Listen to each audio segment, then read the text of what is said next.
오늘 할 리뷰는 드라마 악귀, 그 중에서도 1회에서 5회까지의 내용입니다.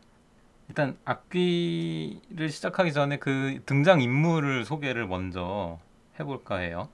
일단은 새 덩어리에 캐릭터 군이 있다고 보면 될 것 같아요. 일단 악귀가 씌어서 지금 위기에 빠져 있는 주인공 구산형과 그 주변 사람들 이렇게 한 덩어리가 있고요. 그 여기에 주요한 거는 구산형과 그 아버지 구광모죠.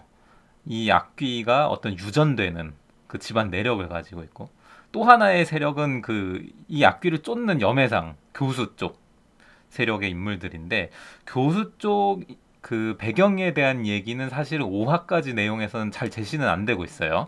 네. 이후 내용에서 전개될 걸로 예상되고요. 그 다음에 또 다른 세력은 악귀를 다른 방식으로 쫓고 있는 형사들이죠. 그 서문춘과 이홍세 이 두 형사가 쫓고 있는데, 그 염해상이 쫓는 거랑은 양상이 좀 달라요. 염해상은 굉장히 무속적인 방법으로, 연구학적인 방법으로 이걸 쫓고 있는 반면에 형사들은 실증 위주로, 사건 위주로 이걸 쫓고 있죠. 자살로 종결이 됐지만 자살이 아닌 것 같은 희한한 사건들이 있어. 그 자리에 항상 구광모 교수가 연관되어 있다. 라고 하면서 쫓는 이 세 세력의 얘기가 얽히고 설키면서 주요 에피소드는 조금 개별 에피소드가 이렇게 전개되는 방식으로 돼요. 첫 화에 나온 에피소드는 이제 당연히 주인공 구산형과 뭐 염해상에 대한 얘기지만, 좀 작은 에피소드로 구산형의 가족이 당한 보이스피싱 범들에 대한 게 짧게 나오죠. 구산형의 악귀가 발동되면서 그 보이스피싱 범이 살해당하게 되고, 거기에 구산형의 지문이 남고, 근데 사실은 살해가 아니고 악귀가 죽인 거죠. 예.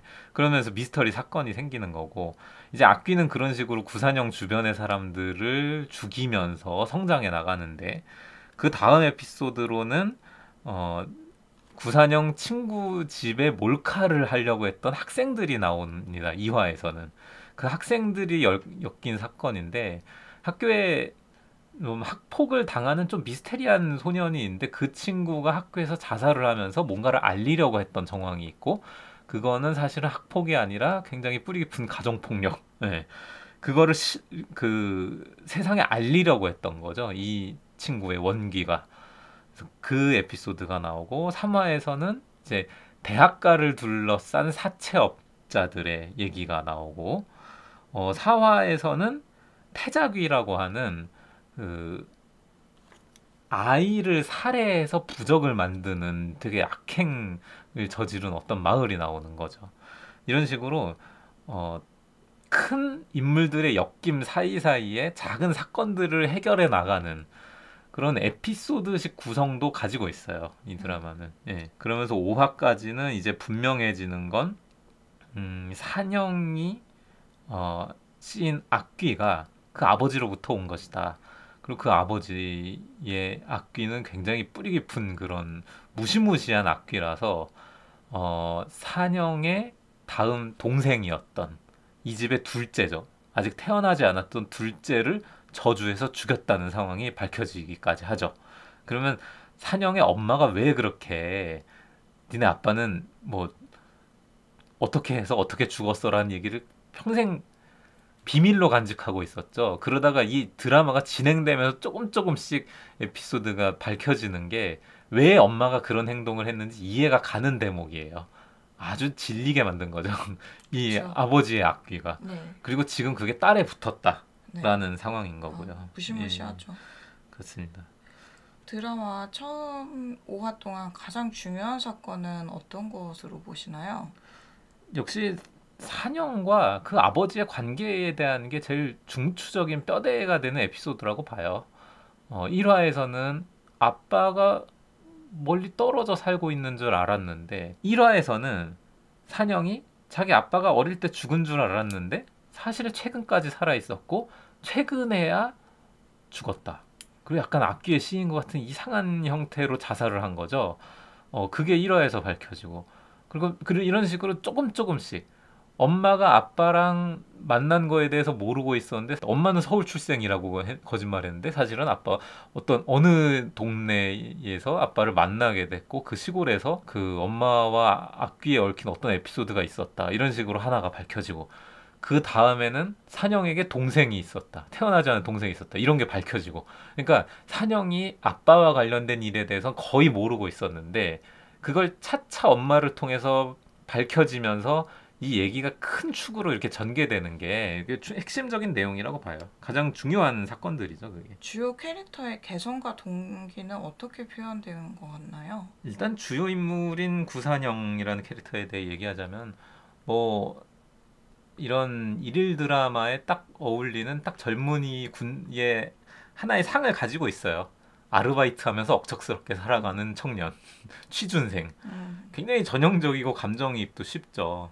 근데 다만 이 배역을 김태리 씨가 맡았다는 거는 어떻게 보면 장르에 대비해서 조금 의외인 면도 있어요.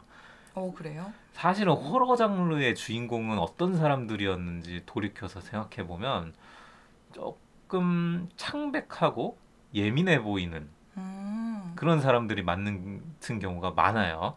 왜냐면 우리도 그 사람이 겁에 질린 것처럼 같이 감정이 전이돼야 되기 때문이에요. 근데 김태리 씨는 그와 되게 정반대로 양기가 가득한 사람처럼 보이거든요. 좀 씩씩해 씩씩하고 보이죠? 생활력 강해 보이는 사람이에요. 귀신도 잘 안 믿을 것 같고 이 인물이 별로 안 무서워할 것 같은 느낌이 나는 거예요. 그렇죠. 그렇기 때문에 김태리 씨가 이 연기를 했다는 것 그리고 김태리 씨를 캐스팅했다는 거는 양쪽 모두에게 좀 도전 과제였을 거예요.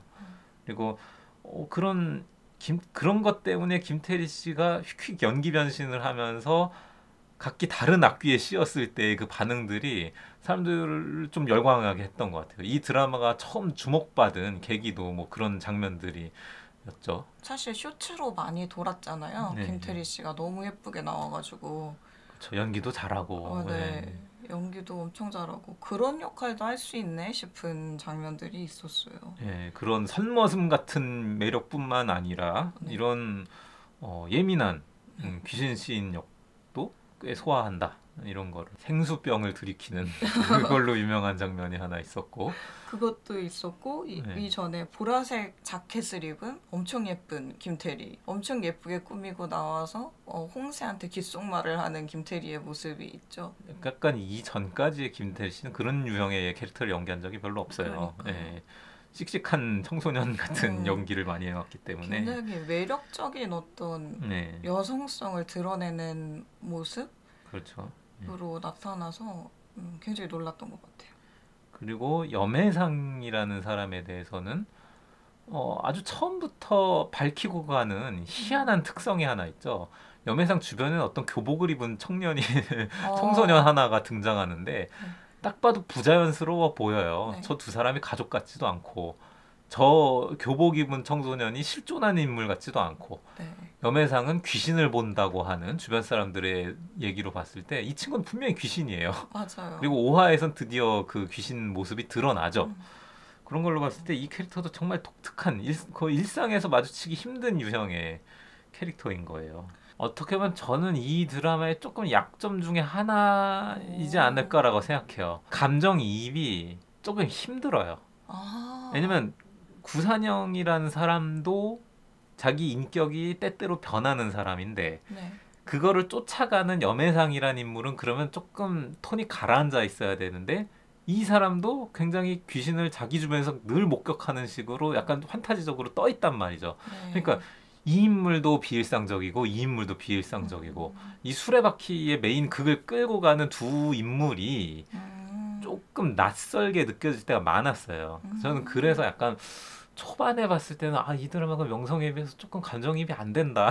약간 따라가기 좀 힘든 면이 있다는 생각이 좀 들었어요. 그 외에는 오히려 제일 평정을 유지하고 있는 건 이 형사들 캐릭터가 관객의 눈높이와 그런 이 세계관 대한 이해 정도의 형사들의 눈높이야말로 딱 맞아 떨어지는 것 같았어요. 우리는 일상에서 그런 악귀의 현상이나 이런 걸 목격하지 않거든요. 딱 이 형사들 접근 방식대로 네. 야 자살인데 자살이 아닌 것 같아. 손목에 상처가 나 있잖아. 음. 뭐 이런 식으로 물질적으로 접근할 수밖에 없거든요. 그러니까 오히려 저는 이쪽 사이드의 그 좀 주인공적인 그 비중을 좀 더 강화했으면 삼두마차처럼 끌고 나가기에 더 적절하지 않았을까라는 아쉬움도 좀 있어요. 여기까지 연출 스타일이나 특이한 시각적 표현은 무엇이었다고 생각하세요? 일단 이 영화는 화면 비율이 시네마스코프 비율이라고 해서 2.35대 1을 취하고 있는데 배경을 네. 적극적으로 보여주겠다. 아. 자, 우리 드라마 볼거리 많으니까 여러분 기대하세요. 오. 라는 각오가 담긴 사이즈 큰 영화에서 주로 취하는 화면비거든요. 그거에 비해서는 CG가 엄청 많이 들어가 있진 않아요. 생각보다. 아. 이 드라마는 제작비 측면에서도 좀 지혜롭게 접근을 한 것 같은 게, 자, 귀신의 표식을 뭐라 그랬죠? 거울을 통해서 볼 수 네. 있다라고 했죠. 거울을 통해서 그림자를 보면 그 그림자가 굉장히 머리가 산발해 있는 네. 듯한 어떤 식물의 뿌리 같은 느낌의 당근 같은 걸 뽑았을 때 그 형상 같은 뭐 그런 거를 하고 있잖아요. 그런 거는 그렇게 어려운 그 돈 많이 드는 작업은 아닐 거거든요. 사실 그냥 찍어서 갖다 붙여도 괜찮을 것 같은데요. 그렇죠. 그러니까 이런 악귀가 나오는 그런 호러 판타지에서 특수 분장을 만약에 많이 썼다 하면 꽤나 골머리 썩었을 거예요. 그 영상을 구현하기에. 그쵸. 자칫하면 굉장히 가짜처럼 보이고 네. 그걸 진짜처럼 구현하자니 매화 새로운 귀신들을 새로운 형태로 보여주는 것도 굉장히 골치 아픈 일이죠. 특히 여기서는 매 에피소드당 새로운 귀신들을 보여주고 있잖아요. 귀신이 한두 마리가 아니에요. 벌써 네. 5화까지 왔는데도 뭐 에피소드당 하나씩 소개되는 게 있으니까. 그러니까 그 귀신들을 다 구현하려면 사실 실증적으로 갔으면은 굉장히 어려웠을 수도 있겠네요. 그렇죠. 이 드라마는 굉장히 느끼한 했을 수도 있는 재료를 가지고 담백하게 요리를 한 느낌이에요. 연출 스타일이. 그렇죠. 예. 그 음악이나 사운드 트랙 아니면 배경음악은 어떻게 영향을 준 것 같나요? 배경음악이 어떤 OST로서 티가 잘 나는 형태는 아니지만 긴장을 유발해야 될 타이밍에 적절하게 관객의 감정을 선행해서 많이 들어가 있어요. 그냥 쉽게 지침을 알려주는 거죠. 여기서부터 좀 무서운 장면이야. 심각한 장면이야. 여러분 이거를 긴장하면서 보세요.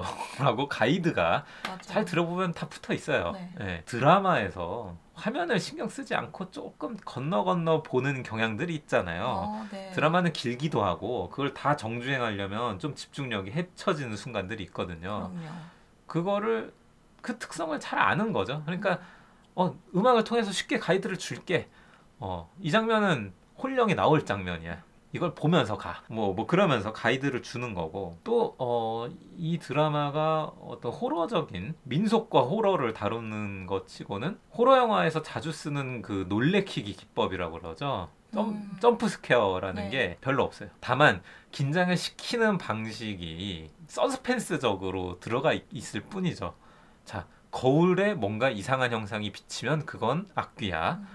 또 하나 요소가 있죠. 덧문 너머에서 문을 두드리는 건 그 존재가 아니야. 악귀에 씌인 존재야. 여기 그런 장면이 되게 많이 나옵니다. 창호지 같은 걸 통해서 저 건너편에 사람이 있고 노크를 하고 있어요. 그리고 나는 그 대상의 윤곽만 그림자만 이렇게 보고 있고 그리고 이 문을 열어야 되나 말아야 되나라는 식으로 그런 식의 긴장을 주는 거.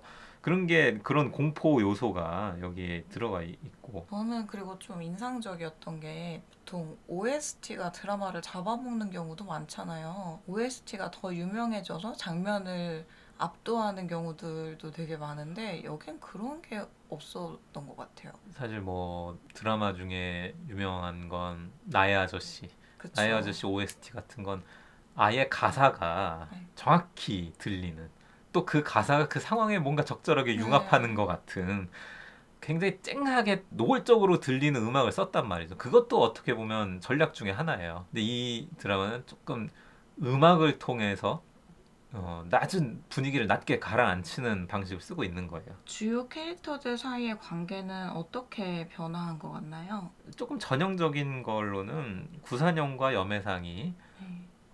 버디물이라 그러죠. 어떤 목적을 향해서 두 다른 개성을 가진 두 주인공이 한 팀이 되어 쫓는다.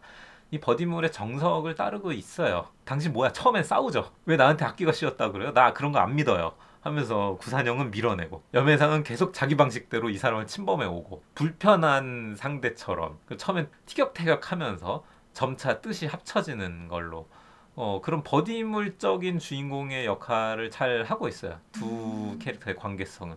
근데 다만 이 둘의 성별이 다르기 때문에 이 드라마에서 로맨스 라인을 쓰지 않았을까라는 생각도 좀 들었거든요. 네. 근데 5화까지의 내용은 전혀 그런 분위기로 만들지 않았죠. 네. 둘 다 지금 연애를 생각할 만한 상태의 사람들이 아닌 것 같아요. 네, 지금 뭐 그쵸. 발등에 불이 떨어진 사람들이기 때문에 네. 그런 로맨스 라인을 아주 노골적으로 배제했다는 것도 어느 정도 납득할 만한 요소고 그렇다면 오히려 이 로맨스 라인을 구산형과 형사인 홍경 씨가 연기한 이홍세로 네. 연결질 수도 있지 않았을까 하지만 네. 그렇지도 않았어요. 네. 네, 이미 관계도 안에는 그럴 잠재력이 있거든요. 네. 이 사건을 추적하는 형사이기도 하면서 학교 다닐 때 선배래 네. 하면은 이 라인을 분명히 로맨스로 처리할 수도 있어요. 근데 그런 시도가 별로 없죠. 네. 그러니까 여기에는 이 구도에는 우리가 일일 드라마에서 굉장히 친숙한 라인들이 있단 말이에요. 삼각관계, 사각관계가 이루어질 만한 네. 여주 하나와 남주, 남조 이렇게 해서 삼각관계가 좀 이루어질 만한 그 성별과 나이대와 뭐 이런 관계성들을 가지고 간 다음에 그 놀이를 전혀 안 하고 있어요. 네. 그러니까 구도에서 익숙함은 있지만 장르적으로는 다르게 갈 거야. 이렇게 그것도 뭐 선언적으로 독특하네요. 하는 거죠. 예. 드라마의 배경이나 세트 디자인은 이런 스토리텔링에 어떻게 기여하고 있는 것 같나요? 이 드라마가 차용한 그 학술적 배경이 민속학이라는 게 나오잖아요. 좀 낯설면서도 되게 새로운 세계를 목격한다는 그런 좀 재미가 있지 않았나요? 네, 그거 전공하고 싶더라고요. 그렇죠. 이런 민속학이라고 해서 네. 뭐 전통 놀이 막 이런 것만 네. 하는 게 아니라 이런 굉장히 자극적인 소재들을 연구도 할 수 있단 말인가라는 그러니까요. 네, 그런 걸 새로 알게 됐고 네. 실제 우리나라에 민속학과가 있는 걸로 알고 있죠. 있어요. 네. 굉장히 희귀하지만 네. 그리고 드라마를 집필하고 연출하는 과정에서도 민속학자의 도움을 많이 받았다고 네. 하죠. 그런 걸로 봤을 때 이 영화 미술적으로 시골 음, 시골 인적이 드문 시골의 초가집 같은 한옥 이런 것들을 적극적으로 쓰고 있죠. 맞아요. 그러면서 그걸 또 공포 요소로 쓰고 있는 게 아까 언급했던 창호지 너머의 존재를 존재의 두려움을 느끼고 거기에 떨고 있는 주인공 뭐 이런 구도 공포 영화적인 구도를 그 배경을 통해서도 적극적으로 활용을 했어요. 그러고 보면 장소 캐스팅도 좀 잘한 것 같아요. 그 구산형의 외조모의 집 장소 캐스팅을 되게 잘한 것 같다는 생각이 들더라고요. 시골에 있는 흔히 보는 집인데 그런 촬영지 구하기 쉽지 않을 것 같거든요. 근데 부옥 같은 네. 그게 도시 한복판에서 벌어졌을 때와 약간 시골에서 벌어졌을 때의 감각은 굉장히 다르죠. 경찰이 오건 목격자가 오건 도와줄 사람이 있을 것 같은 도시와는 달리 시골은 인적도 드물 것 같고 나 혼자 내 힘으로 대처해야만 이 상황을 풀어 나갈 수 있을 것 같은 그런 외로움이 있잖아요. 맞아요. 고립감이에요. 이 배경이 주는 정서는. 그렇기 때문에 더 좀 공포 장르적으로 설득력이 더 있었죠. 효과도 효과고 그리고 시골 문들은 잘 열리니까 왠지 방범적으로도 네.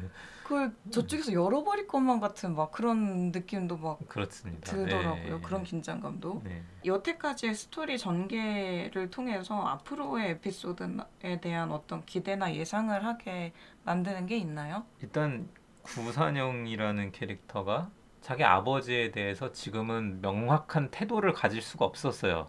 정보가 없기 때문이에요. 근데 이제 이 주인공의 나머지 반쪽이 완성되는 그 정보들이었거든요. 5화까지 제시된 게. 자기 집안이 어떤 집안이고 아버지가 어떤 사람인가.